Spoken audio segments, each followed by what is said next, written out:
السلام علیکم ورحمۃ اللہ وبرکاتہ۔ میں ہوں نسرین، خوش آمدید ہے آپ تمام لوگوں کو ہمارے چینل اردو اسلامک کورس میں۔ آج ہم لوگ صرف 5 منٹ کا مدرسہ قرآن و حدیث کی روشنی میں، اس کا پیج نمبر 3 ہے، محرم الحرام دوسرا سیکنڈ والا سیکھیں گے ہم۔ چلتے ہیں۔ اعوذ باللہ من الشیطان الرجیم، بسم اللہ الرحمن الرحیم۔ نمبر 1، اسلامی تاریخ۔ اللہ تعالیٰ نے آسمان و زمین کو 6 دن میں پیدا کیا۔ قرآن پاک میں اللہ تعالیٰ فرماتا ہے کہ اللہ نے 2 دن میں زمین کو پیدا کیا، پھر زمین کے اوپر پہاڑ پیدا کیے اور مخلوق کے لیے زمین میں غذائیں بھر دیے۔ یہ سب کام پورے 4 دن میں ہو گئے، اور 7واں آسمان اللہ جل شانہ نے 2 دن میں پیدا کیے۔ پھر اللہ نے ہر آسمان پر وہاں کے احکامات کی وحی بھیجی اور دنیا کے آسمان کو چراغوں یعنی ستاروں سے سجایا اور حفاظت کا نظام بنایا۔ سیکنڈ والا نمبر 2، اللہ کی قدرت۔ سمندر کا اترنا چڑھنا۔ سمندر کے کنارے اگر آپ جائیں گے تو دیکھیں گے کہ سمندر کا پانی کنارے کی طرف کبھی چڑھ جاتا ہے اور کبھی اتر جاتا ہے۔ سمندر کے کنارے اگر آپ جائیں گے تو دیکھیں گے سمندر کا پانی کنارے کی طرف کبھی چڑھ جاتا اور کبھی اتر جاتا، لیکن اس کے چڑھنے کی ایک حد ہوتی ہے۔ اگر وہ اس حد کو پار کر جائے تو زبردست جانی مالی نقصان ہو جائیں گے، کیونکہ دنیا کے 3 حصہ پانی اور 1 حصہ آبادی ہے۔ یہ اللہ تعالیٰ کی زبردست قدرت ہے جس نے سمندروں کو ان کے حدود میں رکھا۔ اللہ تعالیٰ نے سمندر کو ان کے حدود میں رکھا۔ چڑھنا اور اترنا ایک حد میں ہوتی ہے۔ اگر زیادہ چڑھیں گے تو زبردست جان مال کا نقصان ہو جاتا، لیکن ایسا نہیں ہوتا۔ لیکن کیونکہ اللہ تعالیٰ نے پورا ایک نظام کو، دنیا کا نظام کو، قدرت کو، ایک زبردست اللہ تعالیٰ کی قدرت ہے جس نے سمندر کو ان کے حدود میں رکھا ہے۔ نمبر 3، ایک فرض کے بارے میں۔ امانت کا واپس کرنا فرض ہے۔ اگر کسی شخص کے پاس کوئی چیز امانت کے طور پر رکھی گئی ہے تو اس شخص کے لیے فرض ہے کہ وہ اسے اس کے مالک تک ٹھیک واپس کرے۔ قرآن پاک میں ہے، اللہ تعالیٰ تم کو حکم دیتا ہے کہ جن کی امانتیں ہیں ان کو لوٹا دو۔ نمبر 4، قرآن اور حضور صلی اللہ علیہ وسلم سے ایک دعا کرنا ایک عبادت ہے۔ اللہ تعالیٰ قرآن پاک میں فرماتا ہے کہ مجھ سے دعا مانگو، میں تمہاری دعا کو قبول کروں گا، اور رسول صلی اللہ علیہ وسلم نے فرمایا الدعاء هو العبادہ، دعا عبادت ہی ہے۔ 5واں نمبر 5، ایک نفلی عمل کی فضیلت، علم دین کی فضیلت۔ رسول صلی اللہ علیہ وسلم نے فرمایا جو شخص ایسا راستہ چلے جس کا مقصد علم دین کی تلاش ہو تو اللہ تعالیٰ اس کے لیے جنت کا راستہ آسان کر دے گا۔ جو شخص علم دین سیکھنے کے واسطے نکلے، اس کا مقصد ہے دین کا سیکھنے کے تلاش میں نکلے، تو اللہ تعالیٰ اس کے لیے جنت کا راستہ کو آسان کر دیتے۔ نمبر 6، ایک گناہ کے بارے میں۔ اولاد کا قتل کرنا کبیرہ گناہ ہے۔ قرآن پاک میں اللہ تعالیٰ فرماتا ہے غربت کے ڈر سے اپنی اولاد کو قتل نہ کرو۔ غربت یعنی غریبی کے ڈر سے اپنی اولاد کو قتل نہ کرو۔ ہم تم کو بھی رزق دیتے ہیں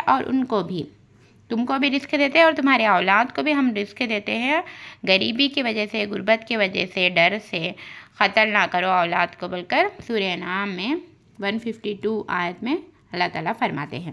خلاصہ، روزی کا ذمہ اللہ تعالیٰ پر ہے، لہٰذا روزی کی تنگی کی وجہ سے بچوں کو مار ڈالنا یا حمل گرانا، جیسا کہ آج کے دور میں ہو رہا ہے، بہت ہی بڑا گناہ اور حرام ہے۔ نمبر 7، دنیا کے بارے میں۔ لمبی عمر خوش نصیبی بد نصیبی بھی۔ لمبی عمر کیا ہے؟ خوش نصیبی بھی ہے، بد نصیبی ہے۔ کیسا بول کر اس میں ایکسپلین کریں۔ کسی نے رسول صلی اللہ علیہ وسلم سے سوال کیا، اے اللہ کے رسول صلی اللہ علیہ وسلم، سب سے اچھا آدمی کون ہے؟ بول کر رسول صلی اللہ علیہ وسلم سے کسی نے سوال کیا، تو رسول صلی اللہ علیہ وسلم نے فرمایا جس کی عمر زیادہ ہو اور عمل بھی اچھا ہو۔ پھر سوال کیا، سب سے سب سے اچھا آدمی کون ہے بولے تو جس کی عمر بھی زیادہ ہو اور عمل میں بھی اچھا ہو، یعنی جو لوگ عمر میں زیادہ ہو، یعنی 17 ایئرس کے ابو ہو، 18 ایئرس کے ابو ہو، لیکن وہ لوگ اتنی عمر میں اچھے ہیں، نیک اخلاق والے ہیں، تو وہ لوگ بہترین انسان ہیں، اچھے آدمی ہیں بول کر بولے اللہ کے رسول صلی اللہ علیہ وسلم۔ پھر سوال کیا سب سے برا آدمی کون ہے؟ رسول صلی اللہ علیہ وسلم نے فرمایا جس کی عمر زیادہ ہو اور عمل برا ہو۔ سب سے برا آدمی، بدترین آدمی وہ ہے جس کی عمر زیادہ ہو اور عمل بھی برا ہو، یعنی اس کا اخلاق اچھا نہ ہو، عمر میں بھی زیادہ ہو۔ جو شخص کی عمر 17 ایئرس کے ابو، 18 ایئرس کے ابو ہے لیکن وہ بد اخلاق ہے، اس کا عمل برا ہے، تو وہ اتنا عمر کے آنے کے بعد بھی وہ شخص اچھا نہ ہوا تو وہ شخص برا آدمی ہے، بد نصیب آدمی ہے وہ بول کر بولے اللہ کے رسول صلی اللہ علیہ وسلم۔ نمبر 8، آخرت کے بارے میں۔ مرنے کے بعد سب سے پہلا زندہ ہونے والے۔ رسول صلی اللہ علیہ وسلم نے فرمایا ہم دنیا میں سب سے آخر میں آئے ہیں، لیکن کل حشر یعنی آخرت میں جب سب کو جمع کیا جائے گا تو ہم سب سے پہلے زندہ کیے جائیں گے۔ کیا بولے اللہ کے رسول صلی اللہ علیہ وسلم؟ ہم دنیا میں سب سے آخر میں آئے ہیں، لیکن کل حشر یعنی آخرت میں جب سب کو جمع کیے جائیں گے تو ہم سب سے پہلے زندہ کیے جائیں گے، یعنی دنیا میں آخر میں آئے ہیں بولے تو سب سے آخر نبی کون ہے؟ ہمارے محمد صلی اللہ علیہ وسلم ہیں، لیکن جب قیامت میں اللہ تعالیٰ زندہ کر کے اٹھائے گا تو سب سے پہلے محمد صلی اللہ علیہ وسلم کو زندہ کر کے اٹھائیں گے۔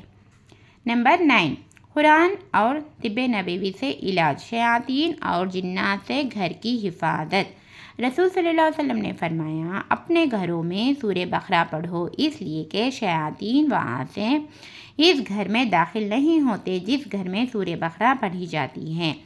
رسول صلی اللہ علیہ وسلم نے کیا فرمایا؟ جس گھروں میں سورہ بقرہ کو پڑھا کرو، کیونکہ سورہ بقرہ پڑھنے سے شیاطین سے اس گھر میں داخل نہیں ہوتے۔ فائدہ، اگر کوئی شخص گھر میں 40 دن تک سورہ بقرہ اہتمام سے پڑھے تو انشاءاللہ اس گھر میں جنات و شیاطین بھاگ جائیں گے۔ نمبر 10، نبی صلی اللہ علیہ وسلم کی نصیحت۔ نبی کریم صلی اللہ علیہ وسلم نے فرمایا اے عائشہ رضی اللہ تعالیٰ عنہا، خود کو ان گناہوں سے بھی بچانے کی کوشش کرو جن کو چھوٹا اور معمولی سمجھا جاتا ہے۔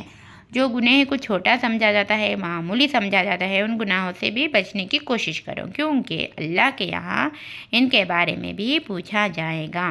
چھوٹے گناہوں کے بارے میں بھی اللہ تعالیٰ پوچھتے، اس لیے چھوٹے گناہوں سے بھی بچنے کی کوشش کرو بول کر اللہ تعالیٰ نبی کریم صلی اللہ علیہ وسلم نے عائشہ رضی اللہ تعالیٰ عنہا سے فرمائے۔ ہم لوگ محرم الحرام سیکنڈ یعنی دوسرا سبق پورا ہو چکا الحمدللہ۔ اللہ تعالیٰ ہم تمام لوگوں کو نیک بنائے اور دونوں جہانوں میں کامیاب بنائے۔ السلام علیکم ورحمۃ اللہ وبرکاتہ۔ اللہ حافظ۔